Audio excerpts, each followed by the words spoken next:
même lorsque l'on traverse un désert aride, eh bien, on atteint ensuite un objectif qui nous permettra de retrouver la liberté. Yosef Hatzadik, lorsqu'il quitte ce monde-là, il demande à ce que ses ossements soient pris avec lui. Et les béné Israël, les enfants d'Israël, lorsqu'ils vont sortir d'Égypte, vont prendre avec eux les ossements de Yosef. Le rabbi de Lubavitch nous explique qu'il faut savoir que dans notre existence, même lorsqu'on est en train de traverser un désert aride, et c'est l'exil dans lequel nous vivons, parfois très difficile, opaque, obscur, on doit se souvenir de Yosef. Yosef, c'est toujours rajouter. Le fait d'aller rajouter quelque chose dans notre vie, dans nos actions, dans notre étude, dans notre comportement, dans tout. Rajouter quelque chose, même quand on est dans un désert aride, eh bien ça nous permet de trouver la véritable délivrance, celle que nous souhaitons à chacune et chacun d'entre nous. Boker Tov les Koulam. Bonjour à toutes et à tous, je suis infiniment heureux de vous retrouver en cette magnifique matinée que Dieu nous offre sur la terre. Shavua Tov à toutes et à tous. On va démarrer dans quelques instants notre Tania du jour. J'espère que vous allez bien. N'oubliez pas de partager, de liker et de commenter cette publication afin que nous soyons encore et toujours plus à étudier cette sainte Torah. Nous sommes présents également sur les plateformes podcast, donc n'hésitez pas à écouter ces cours-là en replay et également en audio.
Nous allons parler ce matin de cœur. Mais avant cela, on va se souhaiter un bon Lechaim.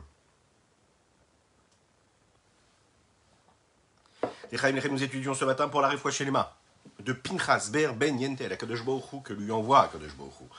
Une belle Refoua Shelema, une guérison totale et complète. N'hésitez pas aussi, vous, chez vous à la maison, au travail, ou si vous êtes en replay, peu importe, dites Amen ve Amen profondément.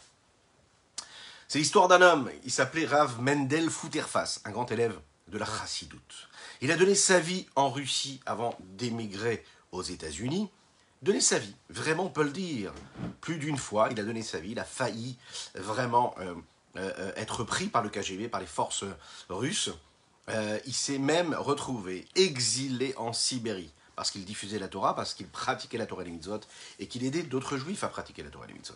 Et comme beaucoup d'autres chassidim qui ont terminé en Sibérie, qui malheureusement ont disparu, lui, il a eu ce miracle de sortir de cette Russie et se retrouver aux États-Unis. Quand il est arrivé là-bas, vous savez, le rabbi de Lubavitch, nous allons d'ailleurs célébrer dans quelques jours le Yud Shvat, ce jour-là qui symbolise le lien, l'attachement que nous avons toutes et tous avec le rabbi de Lubavitch, puisque c'est le jour où c'est l'intronisation du rabbi.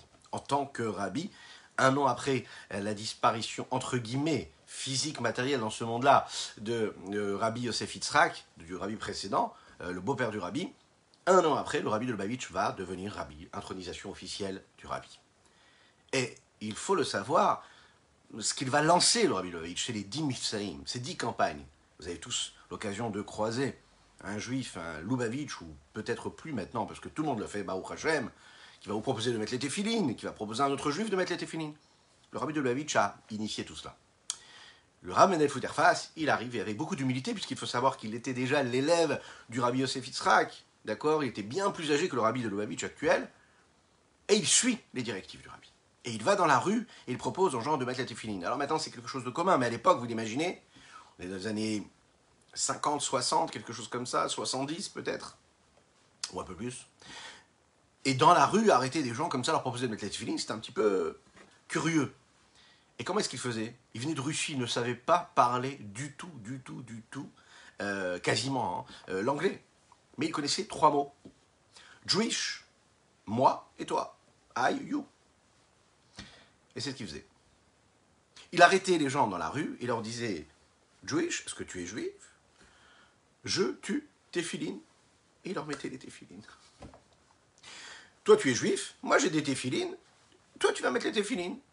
Et ces hommes-là qui s'arrêtaient, souvent, acceptaient avec un grand sourire de mettre les téfilines.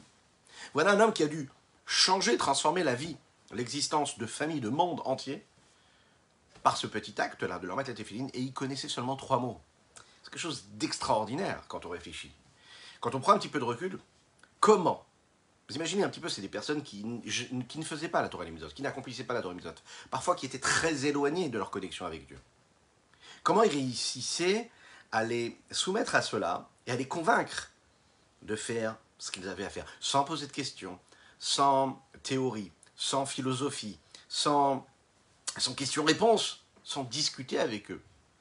Juste une seule chose. Toi, moi, tefilin. Et les gens mettaient les téfilines. Et avec ce petit acte, ce petit geste, tout le monde se reliait. Il y avait Dieu, il y avait le frère juif, il y avait celui qui lui mettait, celui qui mettait, et les téfilines. Tout était là.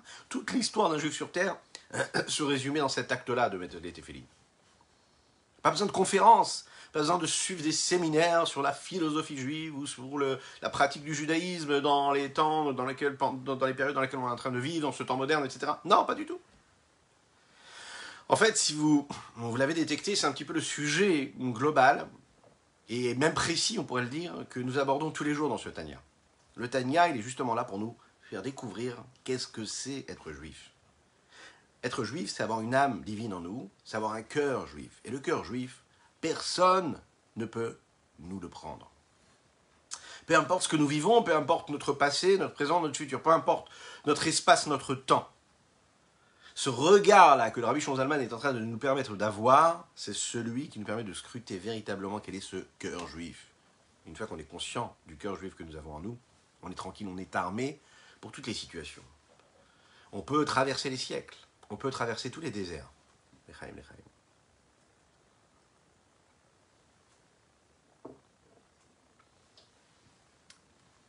Le cœur juif, il est là pour nous apprendre que parfois l'intellect juif ne peut pas fonctionner.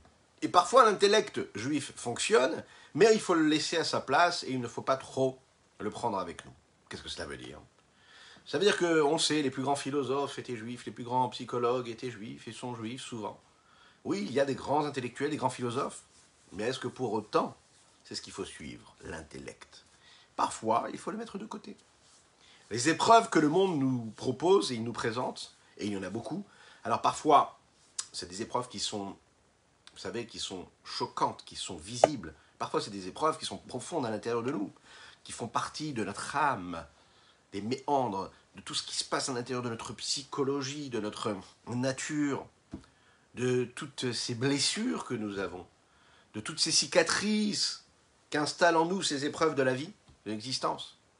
Comment est-ce qu'on peut aller trouver des forces en nous, dans notre âme, qui nous permettront justement de nous renforcer et de s'en servir comme tremplin pour, bien sûr, aborder ces épreuves, ces challenges, parfois très difficiles, parfois moins, parfois visibles et parfois pas. Alors, on a étudié jusqu'ici, jusqu'à la semaine dernière, enfin jusqu'à Shabbat, puisque dans les derniers Tanya que nous avons fait vendredi, et dans lesquels il y avait aussi le Tanya de Shabbat, on nous a toujours rappelé ce principe-là, que Moar Shalit à la lèvre, que le cerveau il est là pour maîtriser le cœur, et que si le cerveau il maîtrise le cœur, tu as tous les pouvoirs en tes mains. Tu peux faire ce que tu as à faire. Ça veut dire que si tu as le pouvoir, tu peux te maîtriser. Et si tu peux te maîtriser, à chaque fois que tu as une pulsion, à chaque fois que tu as un instinct qui te pousse vers quelque chose, tu peux te maîtriser.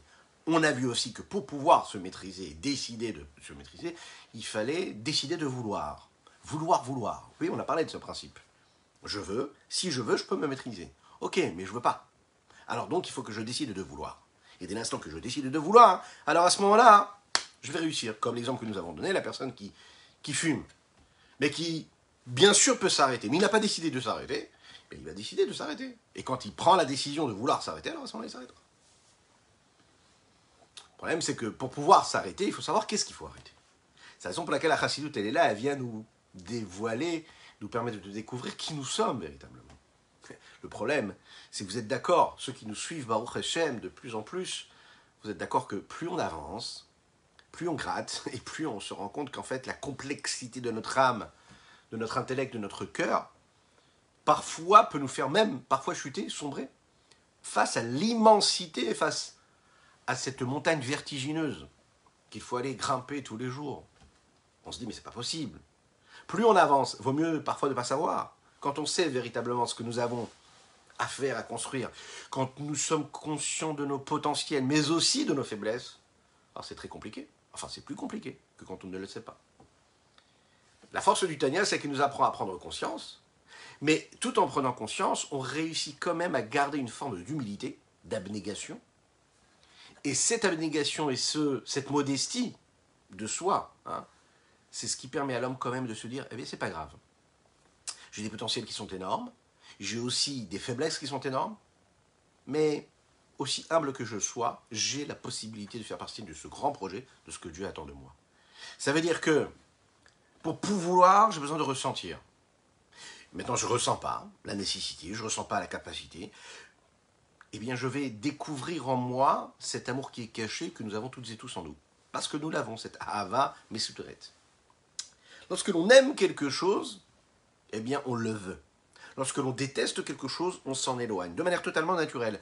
Le sentiment que l'homme a, la sensation, l'émotion, c'est souvent, et c'est pas souvent, c'est toujours, ce qui nous pousse vers les plaisirs que le monde peut nous offrir. L'émotion se nourrit du plaisir, le plaisir se nourrit de l'émotion, du sentiment. Il faut savoir que tout homme aime de manière naturelle et est attiré par ce qui peut lui apporter du plaisir. C'est comme ça, c'est naturel. Il n'y a pas besoin de faire un travail pour cela.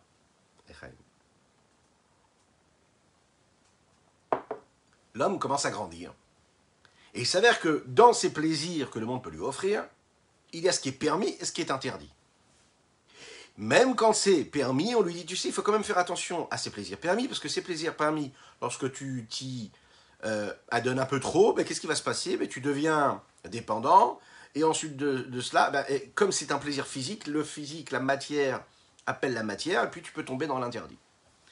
Donc en fait, il est face à un dilemme. Il a sa nature profonde qui est quoi? D'être attiré par le désir et le plaisir. Mais ce plaisir l'attire vers quoi? Vers justement assouvir ces plaisirs qui sont permis ou interdits. Et on vient, on lui dit, tu sais, assour, c'est interdit. C'est-à-dire que tu ne dois pas tomber dans cela, et tu dois te renforcer, et tu dois devenir quelqu'un de fort, et tu dois te maîtriser, et tu dois prendre un pouvoir. Alors, oui, c'est interdit, mais je le veux. Alors comment est-ce qu'on va créer ce pont-là, nous l'avons dit, entre ce désir-là et la volonté de se dire, ok, même si j'ai envie, mais je ne le fais pas, ou même si j'ai pas envie, je le fais quand même. D'où est-ce que on peut trouver cette force-là? Où est-ce que se trouve cette force de volonté? Cette richesse infinie, cette énergie. Alors Rabbi Shlomo Zalman nous l'a dit, il y a quelque chose qui peut nous aider. Vous savez ce que c'est? C'est comme quand un homme, par exemple, un homme qui est perdu dans son existence.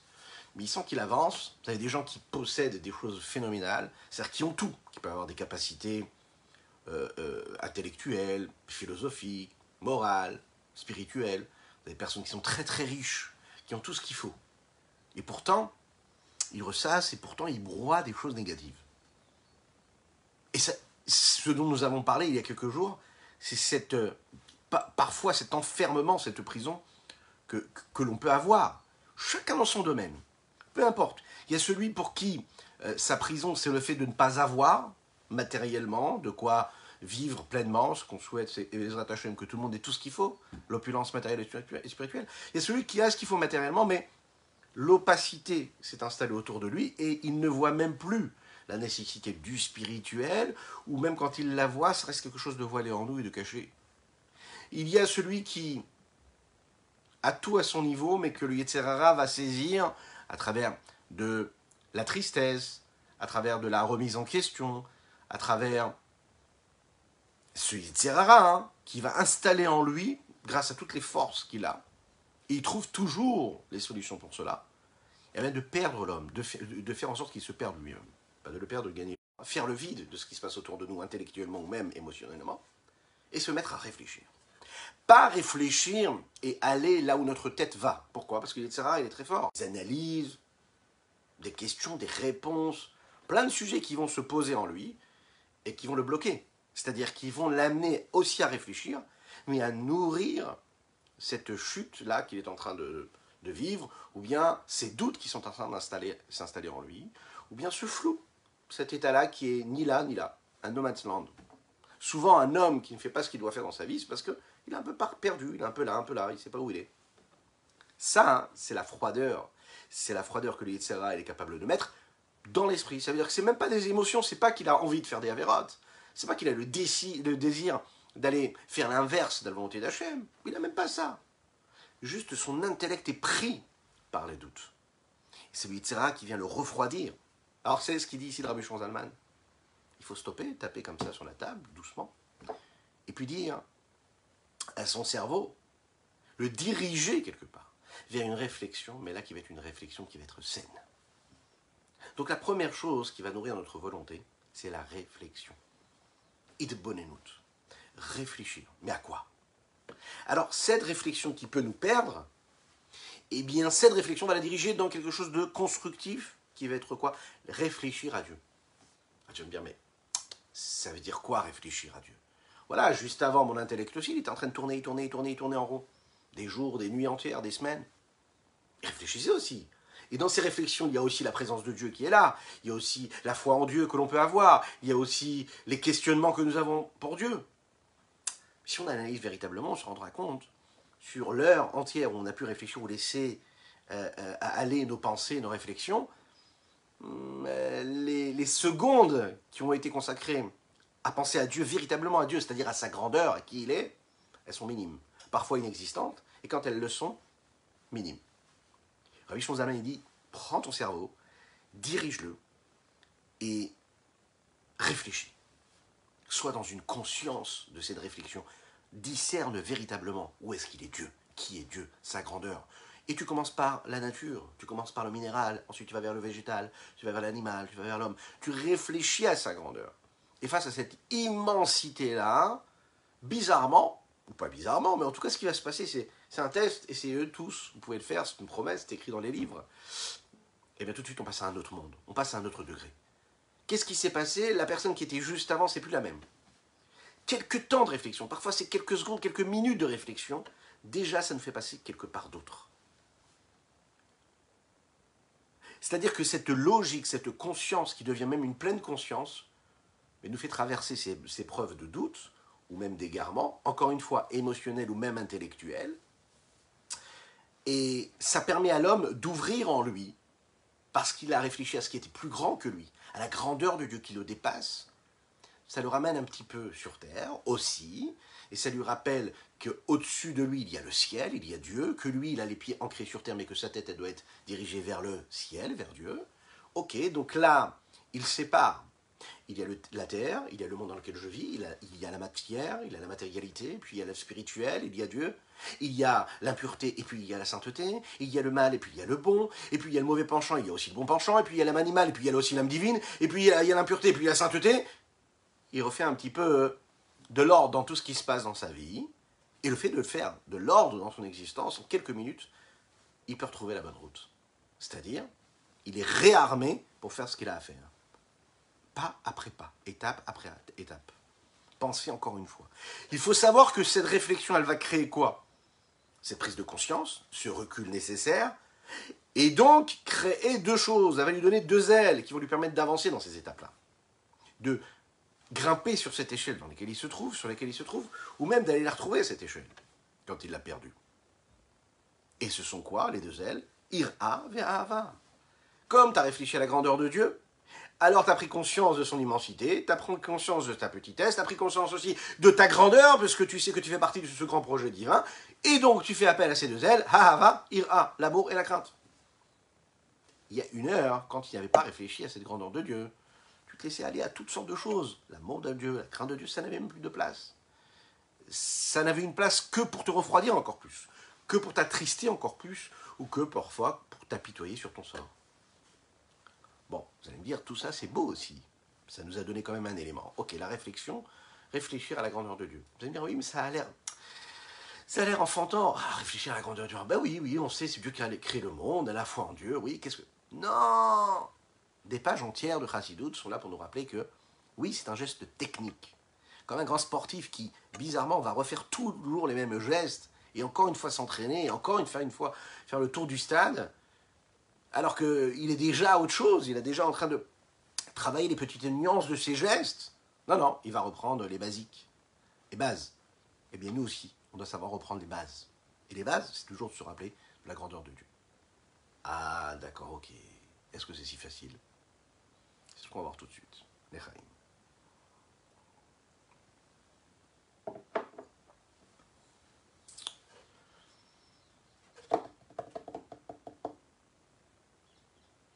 Ce processus-là, a priori, c'est un processus qui était assez long. Un processus qui nécessite un cheminement, une évolution. Et pas tout le monde a cette capacité-là, par exemple, intellectuelle, de se poser pendant des heures et de réfléchir. Ou pas tout le monde a cette finesse d'esprit, par exemple, de voir la grandeur de Dieu. Non, il y a parfois des hommes qui n'ont pas cette capacité-là. Alors, est-ce qu'on a des solutions un peu plus spontanées, plus simples, qui nous permettront d'atteindre cela? Bien, vous savez, c'est comme dans l'histoire qu'on vient de raconter en introduction, celle de ce juif-là qui va dans la rue et qui, à travers ces 3 mots, il est capable de faire des mitzvot à tout le monde. Toi, moi, tfilin, juif, et c'est bon, tout est connecté. Eh bien, il faut savoir que nous aussi, nous avons aussi ces forces-là. Et parfois, il faut se parler à soi-même avec 3 mots. Juif, Dieu et la mitzvah. Il y a ce que je suis. Qu'est-ce que je suis moi, véritablement? Pas tout ce que je me mens à moi-même, ou bien ce que je vends à celui qui est en face de moi, à autrui. Pas l'image extérieure, superficielle que je vends. Pas celle que je me vends à moi-même aussi. Non. Celle qui est plus profondément, celle qui dépasse tout. Celle qui sait que je suis qui je suis. Celle qui va se réveiller lorsqu'on va me dire « donne ta vie pour Dieu ». C'est quoi ça? Ça, c'est la Neshama, la Nefesh Elokit. Donc, tu es juif, et il y a un Dieu sur terre. Et il y a quelque chose qui te relie à lui, c'est la mitzvah. Qu'est-ce que tu vas faire? Et ça, c'est extraordinaire. Parce que personne ne peut dire « Ah, mais j'ai pas assez de capacité intellectuelle pour comprendre la Torah. Ah, mais j'ai pas assez de capacité émotionnelle pour ressentir la Torah. » Mais c'est pas grave, on t'a pas demandé de ressentir. Pour l'instant, ne le ressens pas, c'est pas grave. Là, maintenant, tout de suite, qu'est-ce que tu dois faire? Dieu, toi et la connexion. C'est une anecdote ici, cette histoire-là, qui peut transformer l'existence de chacune et chacun d'entre nous, qui peut être la piqûre de rappel qui nous permet toujours d'être actifs et de construire toujours, de ne pas se perdre en cours de route. Qui je suis véritablement? Un juif avec une Nefesh Elokit, une âme divine. Qui est-ce qui est au-dessus de moi? Il y a Dieu. Entre nous deux, il y a quoi? Faire les mitzvot et la Torah. Eh bien, j'agis, je fais ce que j'ai à faire. Toutes les questions que je peux avoir, toutes les analyses, et comment, et pour qui, pourquoi, est-ce que je ressens pas, tout ça c'est une autre histoire, c'est ce qui vient après. Mais l'acte concret, il me connecte directement. En fait, qu'est-ce qui nous permet de nous renforcer? C'est justement de se renforcer. Et comment on se renforce? Eh bien, on se donne un petit coup de nerf comme ça, et qu'on se dit, il faut agir, il faut faire ce qu'on a à faire. Autrement dit, le cœur du juif, il devient le cœur lorsqu'il est actif. Ça veut dire quoi? Alors vous allez me dire, mais non, mais le cœur c'est un sentiment, c'est une émotion. Ce même juif qui va mettre les téphilines, vous lui demandez, mais est-ce que tu te sens juif? Oh, il va vous répondre souvent, hein, oui, je me sens juif, mais dans le cœur. Je n'ai pas besoin d'agir. Vous savez, moi, mes parents m'ont transmis par tradition la religion juive, et puis voilà, je me sens connecté. Ok, parfait. Mais ça, c'est pas ce qui nous intéresse. Ce qui nous intéresse, c'est l'action. Qu'est-ce qu'il a fait? Son cœur peut-être est en train de lui mentir, est peut-être en train de lui dessiner quelque chose, mais l'acte a été fait. Alors sachez, on est tous ce juif-là qu'on rencontre dans la rue. Tous les matins quand on se lève, ou le soir quand on va dormir, ou au beau milieu d'une journée, on est ce juif-là, à qui on tape dans l'épaule et on dit hey, « qu'est-ce que tu es en train de faire? Qu'est-ce que tu peux faire de ta journée? Qu'est-ce que tu peux faire aujourd'hui? Est-ce que tu as aidé un autre juif? Est-ce que tu as fait quelque chose? Est-ce que tu as étudié ce que tu veux étudier? Est-ce que tu t'es occupé de ce que tu devais t'occuper dans ton foyer, etc. etc. » On est un petit peu ce juif-là à qui on tape dans l'épaule et qu'on dit hey, « oh, mais tu peux me répondre ce que tu veux, tu me diras, ah oui, non, mais je vais aller à la tefila dans 2 heures. Ah, mais c'est pas grave, demain je vais aller faire la tefila, ou bien je vais étudier, j'ai un cours ce soir. Ouais, mais maintenant, t'es quoi là? Tu peux être un juif dans le cœur, tu peux avoir les plus belles intentions. Mais là, maintenant, ça se joue tout de suite. Tu peux mettre les tefilines, tu peux faire une mitzvah, tu peux connecter ton moi véritable avec Akadosh Baruch Hu. Donc le cœur du juif, le véritable cœur, c'est pas celui qu'on pense. Le véritable cœur, c'est celui qui est au fond de nous-mêmes. C'est cet amour caché qui est en nous. Et c'est la raison pour laquelle, quand on nous a dit, dans le chapitre précédent, et c'est ce qui va nous expliquer aussi dans ce 18e chapitre de Rabbi Shlomo Zalman, pourquoi est-ce que c'est proche de chacune et chacun d'entre nous? Pourquoi Kikarov Elecha Adavar Meod? Pourquoi c'est si facile pour chacune et chacun d'entre nous de le faire? Vous savez pourquoi? Parce que justement, parce que c'est en nous. Quand on te demande d'aller chercher quelque chose qui n'est pas en toi, d'acquérir des connaissances, d'acquérir du vécu, etc., tu vas dire waouh, le chemin est long, je dois aller apprendre, il faut que je passe des diplômes. Mais un juif, un juif, c'est pas des diplômes. Un juif, c'est pas de la connaissance. Un juif, c'est ce qu'il est. Quand tu comprends que ce que tu es te définit véritablement, pas ce que tu as, ce que tu possèdes ou ce que tu vas acquérir ensuite, pas du tout. Tu peux être le plus grand des érudits et être encore moins important et moins cher aux yeux de Dieu que celui qui ne connaît pas toute la Torah, mais qui a une simplicité du cœur, une intensité, une honnêteté par sa simplicité, qui va dépasser les plus grands Talmidei Chachamim, les plus grands hommes qui connaissent le plus de livres possible. Ouais. Faut le savoir, ça. Michaim, Michaim.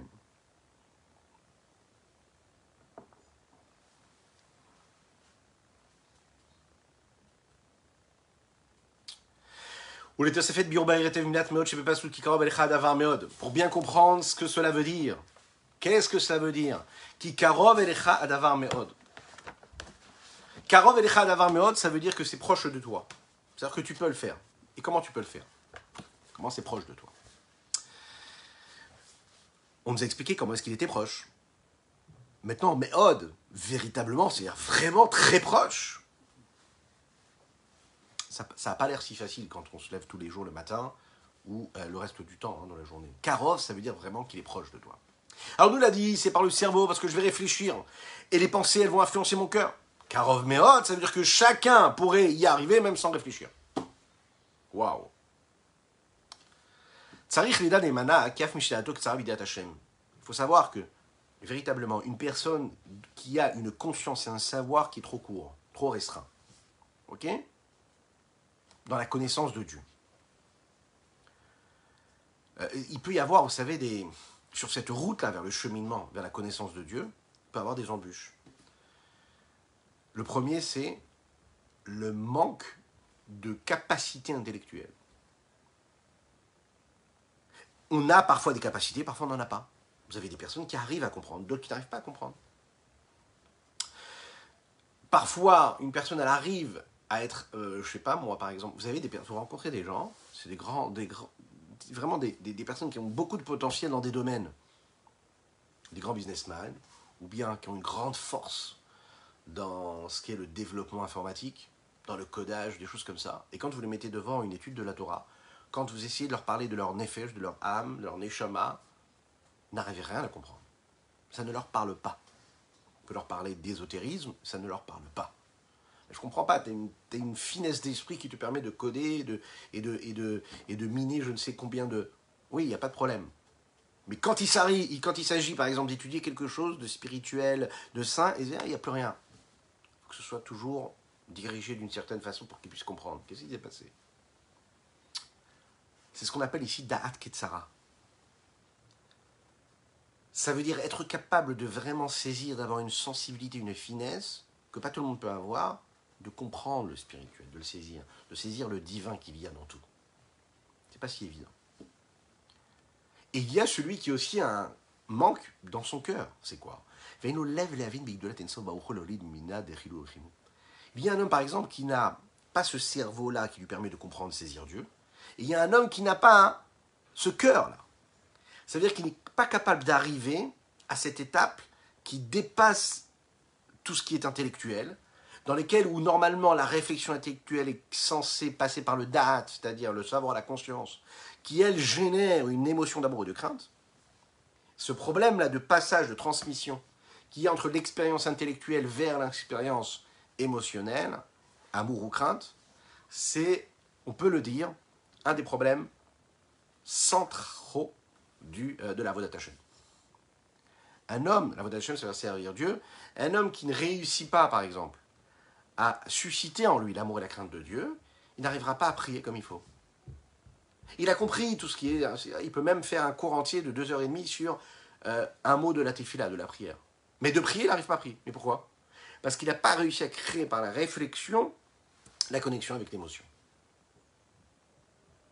Afilou bemecho zunato levad. Non seulement il n'arrive pas à arriver à une forme d'émotion, d'amour ou de crainte pour Dieu, mais il n'arrive même pas à créer même cette notion-là, cette capacité, cette idée-là même qu'il faille ressentir quelque chose. Ça veut dire que cette expérience même profonde, même pas ressentie réelle, mais qui serait là quelque part, il ne l'a pas. Est-ce qu'il réussit à comprendre et à saisir intellectuellement qu'il y a une nécessité de crainte ou d'amour de Dieu? Il n'y arrive même pas. Et ça arrive. Et là, le Rabbi Shimon Zalman, il vient et nous dit, non, t'inquiète pas. Même lui, sache que c'est facile pour lui. Karov Me'od, il pourra. Il pourra quoi? Se connecter à Dieu. Ah, je ne comprends pas comment il fait. L'ishmor ve'la'asot kom mitzvot Torah. Il pourra garder, il pourra accomplir toutes les mitzvot de la Torah. V'tamut Torah keneget kulam. Et l'étude de la Torah, qui correspond à tous, à toutes ces mitzvot-là de la Torah. Bepiv ou vilvavo mamash, par sa bouche et par son cœur véritablement. Pas seulement de dire et de faire, mais même dans son cœur, il pourra réussir à ressentir cet amour et cette crainte-là. Et plus que cela, il nous dit, avec la profondeur de son cœur, la profondeur de ses sentiments, ces potentiels du cœur qui, a priori, n'est pas dépendant de l'expérience, qui pourrait s'interpréter comme un mensonge, mais qui est là toujours. Ce n'est pas une fausse émotion d'amour, une fausse émotion de crainte. D'où ça vient cela?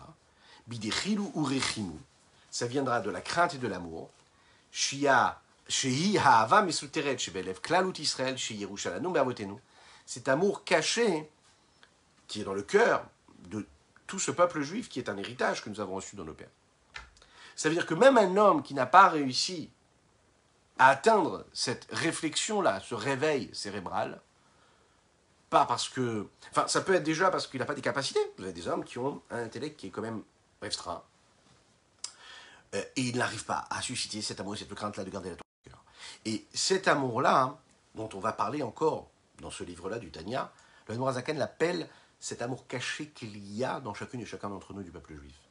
Ce n'est pas un amour qui provient de la conscience personnelle que l'homme a réussi à mettre en route, mais c'est quelque chose qu'on va chercher, qui est en nous, en dehors du fait que l'on soit intellectuellement investi dans cette recherche-là, dans cette quête-là. Dans cet amour-là, l'homme arrive à ce qu'il y a de plus profond, de plus intègre dans son âme, c'est quand il va chercher ce qu'il y a d'essentiel, quand il va chercher sa racine. La racine qu'il y a au-dessus de tous et qui est initiatrice et qui donne l'énergie à toutes les racines de toutes les âmes. C'est là-bas qu'il va aller chercher et puiser la force de servir Dieu. Cet héritage essentiel qui se trouve dans la profondeur de notre âme, l'homme ne la crée pas et l'homme ne la maîtrise pas. Mais en même temps, sa force, elle est très présente, puisque c'est ce qui lui permet de nourrir la vie personnelle de chacune et de chacun. Ce qui fait tenir le peuple juif de génération en génération, de siècle en siècle, peu importe ce qu'il vit, c'est en fin de compte, si l'on regarde bien, c'est cette foi véritable du juif simple pour Dieu et vers Dieu. Cette confiance en Dieu, cette foi-là, elle dépasse tout ce qu'on pourrait imaginer. Elle dépasse. Ce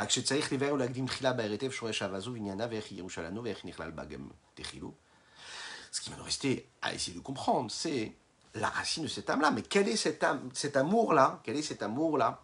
Et qu'est-ce que ça veut dire que c'est un héritage que nous avons reçu, qui dépasse ce qu'on peut initier par notre intellect ou nos sentiments à nous-mêmes? Et comment dans cet héritage que nous avons reçu, il n'y a pas seulement et uniquement de l'amour, mais il y a aussi une forme de crainte.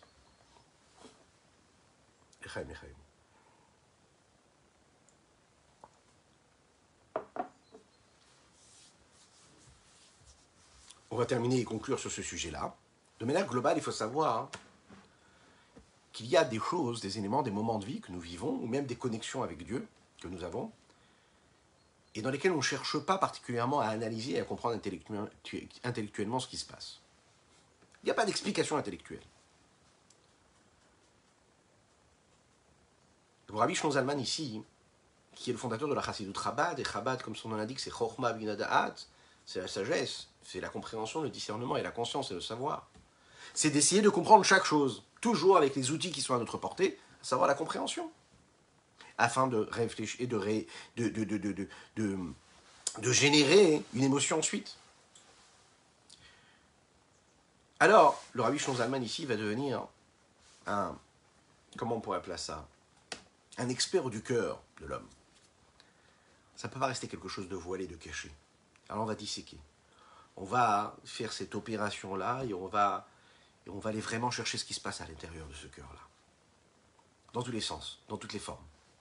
Plus on va le comprendre, plus on va comprendre qu'il est compliqué, et plus on comprendra la complication du cœur, plus on arrivera à s'en servir à bon escient et comme il faut.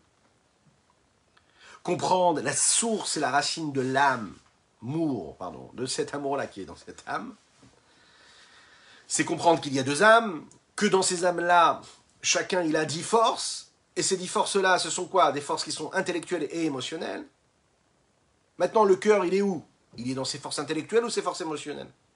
D'un côté, on n'a pas l'impression qu'il est, il est en connexion avec ce cœur, avec cet intellect-là, puisque c'est le cœur. D'un autre côté, on sait qu'a priori, il ne peut pas se trouver principalement dans le domaine du sentiment et de l'émotion, puisque dans l'âme divine, le seul sentiment qu'il y a, c'est une conséquence de ce qui a été causé par l'intellect. Et donc, il ne peut y avoir de sentiments et d'émotions qui viendraient de l'âme divine, si ce n'est initié par l'intellect. Donc, il n'a pas d'existence personnelle, indépendante.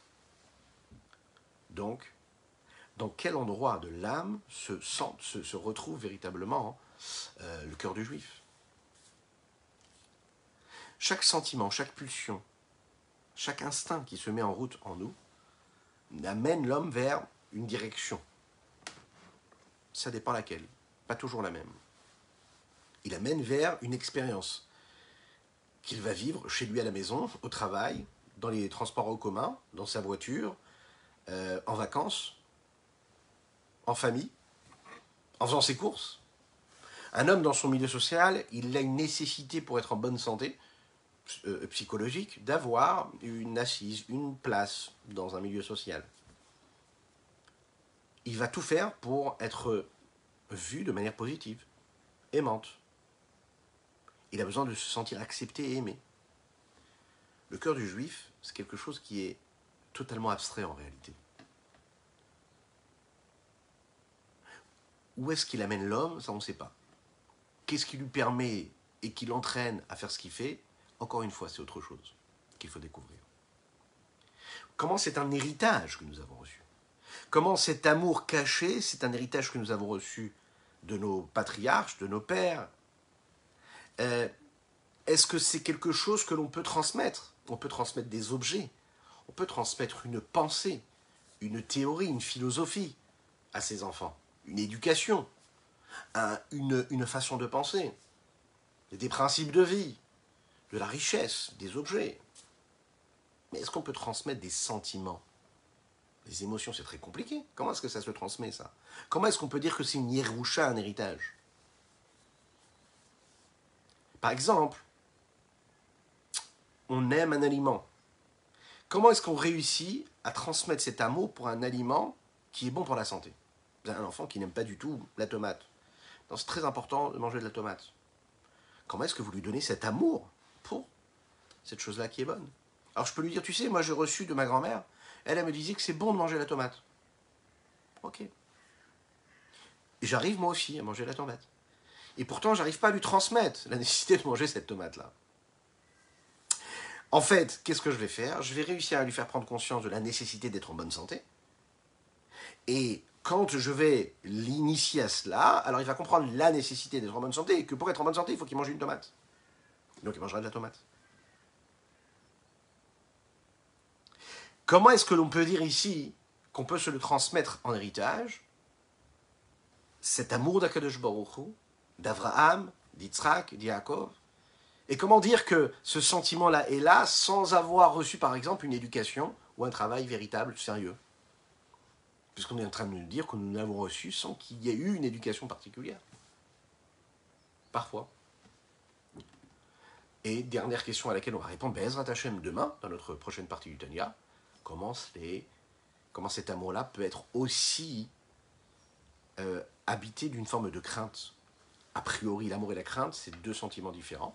Comment je peux aimer et craindre en même temps? Si j'aime, je ne crains pas particulièrement. Je peux aimer et craindre. Je vous attends les Koulam, une bonne semaine à toutes et à tous. N'hésitez pas à partager, liker et commenter. Et je vous rappelle que nous sommes présents sur les différentes plateformes audio, podcast. À très bientôt. Que Dieu vous bénisse et qu'il vous protège. Qu'il inonde votre existence de bonté, de grâce et de miséricorde dans la joie la plus totale.